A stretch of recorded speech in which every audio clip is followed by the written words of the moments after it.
ภัยเติมพลังใจให้ตนเองเป็นประจำทุกวันเวลา 20 นาฬิกาเป็นต้นไปโปรดกดปุ่มติดตามและกด Subscribe เมื่อทำเป็นทีมมาเราจะได้พบกันเพื่อรับฟังสารธรรมข้อคิดดีๆมากมายรับบุญง่ายๆด้วยการกดแชร์เผยแพร่เป็นธรรมทาน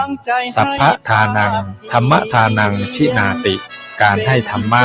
ย่อมชนะการให้ทั้งปวง1 แชร์ 1 บุญมีค่าเท่ากับเผยแผ่ธรรมะให้กว้างไกลแชร์ไปมากยิ่งได้บุญมากเป็นการเปิดโอกาสให้คนได้รับฟังธรรมพบปัญญามีความสุขพ้นจากทุกข์ด้วยการฟังธรรมะมาทวงคำมั่นหมู่บ้านศีลห้าคือเป็นพันธะ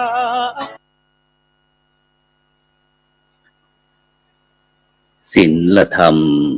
นำสุขทุกสมัยเราเป็นไทยเพราะมีธรรม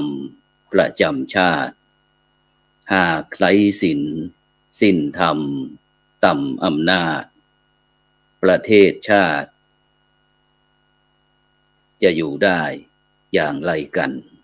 ขอกล่าวธรรมสวัสดีกับบรรดาท่านผู้ฟังแล้วก็ท่านผู้ชมทุกท่าน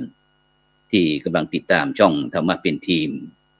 กลุ่มพระสงฆ์อุบาสกอุบาสิการ่วมกันเผยแผ่ธรรมะออนไลน์ไลฟ์สดทางช่องธรรมเป็นทีมสถานีวิทยุเครือข่ายคลื่นสีขาว FM 104.50 เมกะเฮิรตซ์พร้อมทั้งไลฟ์สดทาง Facebook YouTube ซึ่งบรรดาท่านผู้ฟังท่านผู้ชมก็สามารถที่จะรับชมทางเฟซธรรมะเป็นทีมเฟซ IDTO ทำเป็นทีมสากลซึ่งในค่ำคืนวันนี้นั้นก็เป็นคืนวันศุกร์ที่12เดือนพฤศจิกายน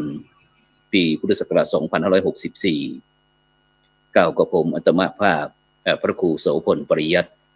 ก็ได้นำรายการสังฆพัฒนาเพื่อประชาชนบทบาทพระสงฆ์ในยุคดิวดอร์มอนด์การสาธารณสงเคราะห์มาพบกับบรรดาท่านผู้ฟังแล้วก็ท่านผู้ชมเป็นประจำทุกคืนวันศุกร์เวลาตั้งแต่ 20 นาฬิกาเป็นต้นไป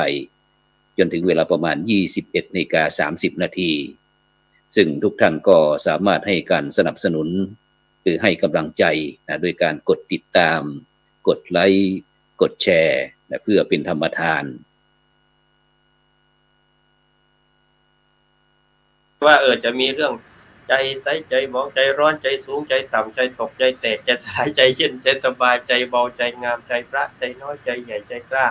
โอ้สารเรื่องของใจนี่เยอะเลยอาจารย์ยังมีให้คุยกันอีกนะครับเดี๋ยวถ้าเกิดพรุ่งนี้ว่างเดี๋ยวก็จะนิมนต์พระอาจารย์มาต่อกันเรื่องใจนะครับตั้งใจว่าจะนิมนต์พระอาจารย์มหาสมใจและพระอาจารย์แตงโมมาด้วยวันนี้นะติดต่อท่านไม่ได้ถ้าได้คุยเรื่องใจนี้ท่านชอบเลยอาจารย์เรื่องเข้าตามอนาใจด้วยนะครับของท่านนี่ก็ส่วนป่าอนาใจเมื่อกี้ท่านพระอาจารย์ชัยพล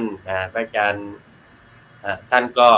เปิดว่าตอนนี้อยู่ในการปฏิบัติธรรมอยู่นะท่านก็เลยไม่สามารถมาร่วมรายการได้ท่านแจ้งมาแต่ก็ญาติโยมที่ประสงค์